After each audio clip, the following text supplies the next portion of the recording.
Cadets, myself Lieutenant Veenam Saxena, UP Directorate and 8 UP Girls Battalion Bareilly. आज हम organ systems के बारे में स्टडी करेंगे और इस चैप्टर में जो सिस्टम्स आज हम स्टडी करने जा रहे हैं वो है circulatory system and respiratory system. सबसे पहले हम बात करते हैं सर्कुलेटरी सिस्टम्स की। सर्कुलेटरी सिस्टम में हार्ट, ब्लड वेसल और ब्लड शामिल होते हैं। जब हार्ट कॉन्ट्रैक्ट होता है तब ब्लड वेसल्स के द्वारा ब्लड पूरी बॉडी में पंप हो जाता है। हेल्दी ह्यूमन में heart beat 72 times per minute होती है तथा दोनों वेंट्रिकल लगभग 70 ml ब्लड एक बीट के दौरान पंप करते हैं। ब्लड सर्कुलेशन के द्वारा ऑक्सीजन, न्यूट्रिएंट और दूसरे सब्सटेंसेस को टिश्यूज तक पहुंचाया जाता है, जबकि वेस्ट प्रोडक्ट, कार्बन डाइऑक्साइड आदि को कॉन्स्टेंटली टिश्यू से रिमूव किया जाता है। हार्ट ब्लड सर्कुलेशन का एक इम्पॉर्टेंट ऑर्गन है। यह थोरैक्स रीजन में दोनों लंग के बीच में स्थित होता है तथा इसका एपेक्स थोड़ा सा लेफ्ट साइड में घुमा हुआ होता है या टिल्टेड होता है।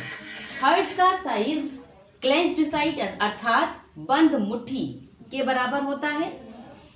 ह्यूमन मेल में हार्ट का वेट लगभग 300 ग्राम होता है, जबकि फीमेल में यह 250 ग्राम होता है। हार्ट में 4 चैम्बर पाए जाते हैं, 2 ऑरिकल और 2 वेंट्रिकल। यहाँ पर आप ह्यूमन हार्ट देख पा रहे हैं जिसमें कि 4 चैम्बर्ड स्ट्रक्चर आपको दिखाई दे रहा है। साथ में दिखाई दे रहे हैं एओर्टा जो ब्लड को पंप करते हैं और वेना केवा जिनसे कि ब्लड ऑर्गन से रिसीव किया जाता है। ऑरिकल रिसीविंग चैम्बर होते हैं। यहाँ आप एक पिक्चर देख पा रहे हैं, इसमें लेफ्ट और राइट ऑरिकल, ऐसे ही लेफ्ट एंड राइट वेंट्रिकल आप देख पा रहे हैं।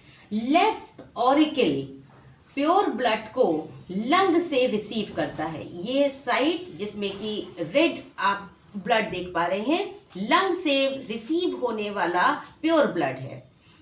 इसी प्रकार राइट ऑरिकल बॉडी का इम्प्योर ब्लड कलेक्ट करता है। यहाँ पर आप देख पा रहे हैं ये इम्प्योर ब्लड है जो कि बॉडी के पार्ट से कलेक्ट होकर के राइट ऑरिकल में आता है। अब 2 वेंट्रिकल्स होते हैं। लेफ्ट ऑरिकल से ब्लड लेफ्ट वेंट्रिकल में जाता है एंड तब लेफ्ट वेंट्रिकल ब्लड को जब पंप करता है तब यह ब्लड सारे बॉडी के पार्ट्स में जाता है परंतु लंग में नहीं जाता है। जबकि जब राइट वेंट्रिकल ब्लड को पंप करता है तब यह ब्लड केवल लंग को जाता है और लंग एक प्यूरिफायर ऑर्गन है जो कि ब्लड को प्योर कर देता है और उसके बाद ये प्योर ब्लड पुनः यहाँ आकर के लेफ्ट ऑरिकल में कलेक्ट हो जाता है। अब हम बात करते हैं ब्लड की। ब्लड हमारी बॉडी में एक ट्रांसपोर्ट सिस्टम है और ये एक इम्पॉर्टेंट रोल अदा करता है हमारी लाइफ की मेंटेनेंस में। एक हेल्दी पर्सन में लगभग 5 लीटर ब्लड होता है। ब्लड एक स्पेशल कनेक्टिव टिश्यू है जिसमें कि प्लाज्मा और ब्लड कार्पसेस होती हैं। यहाँ आप देख पा रहे हैं जो फ्लूइड मैट्रिक्स है वो प्लाज्मा कहलाता है और ये ब्लड का 55% भाग बनाता है, जबकि ब्लड कार्पसेस में शामिल होती हैं आरबीसी, या रेड कलर की देख पा रहे हैं, these are RBC. Then WBC कई टाइप की होती हैं, लेकिन यहाँ पर आप सिर्फ एक नेम लर्न कर सकते हैं, दैट इज डब्ल्यूबीसी। और इसके साथ होती हैं प्लेटलेट्स, ये मिल करके ब्लड बनाते हैं। ब्लड का रंग लाल होता है क्योंकि आरबीसी के अंदर हीमोग्लोबिन पाया जाता है। अब हम बात करते हैं ब्लड वेसल्स की। Blood vessels tube like structures होते हैं जो कि ब्लड को कैरी करती हैं। यहाँ ये 3 तरीके से हम इनको स्टडी कर सकते हैं, जैसे आर्टरीज वो ब्लड वेसल होती हैं जो ब्लड को हार्ट से दूर ले जाती हैं। सभी आर्टरीज में प्योर ब्लड होता है, परंतु पल्मोनरी आर्टरी में इम्प्योर ब्लड होता है। इसी प्रकार वेन्स वो ब्लड वेसल्स हैं जो ब्लड को हार्ट की तरफ लाती हैं। सभी वेन्स में इम्प्योर ब्लड होता है, परंतु पल्मोनरी वेन में प्योर ब्लड होता है।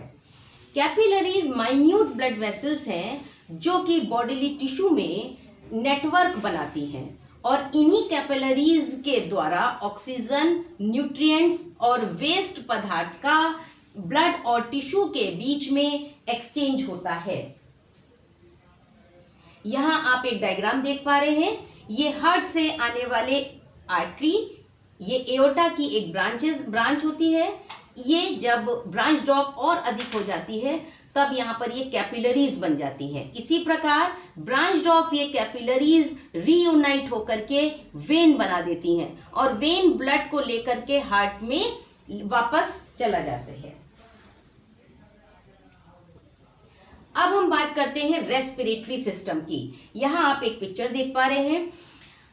नेजल पैसेज से एयर अंदर आती है और इसके साथ ही वो फेरिंग्स रीजन से होती हुई ट्रैकिया में पहुंचती है। फाइनली ट्रैकिया से ये लंग्स में पहुंचती है। लंग में जो इकाई होती है उसको एल्वियोलाई कहा जाता है, जहां पर जाकर के एयर भर जाती है। एल्वियोलाई के अंदर से जो एयर का ऑक्सीजन है वो लंग में जो ब्लड सप्लाई होता है वो इम्प्योर ब्लड होता है। वो इम्प्योर ब्लड ऑक्सीजन को ले लेता है तथा अपने अंदर से कार्बन डाइऑक्साइड को रिलीज कर देता है। सो कैडेट्स, रेस्पिरेशन की डेफिनेशन क्या है? रेस्पिरेशन एक कैटाबॉलिक प्रोसेस है जिसमें कि रेस्पायर्ड ऑक्सीजन को फूड के ऑक्सीडेशन में यूज किया जाता है और उससे उत्पन्न हुई एनर्जी को बॉडी के फंक्शन के लिए इस्तेमाल किया जाता है। रेस्पिरेटरी सिस्टम के मुख्य ऑर्गन इस प्रकार से क्या क्या हो सकते हैं, जैसे nose, pharynx, larynx, trachea, bronchi and lung. Larynx sound box कहलाता है। लंग एक पेयर होते हैं जो कि स्पंजी होते हैं और थोरेसिक कैविटी या चेस्ट कैविटी में पाए जाते हैं।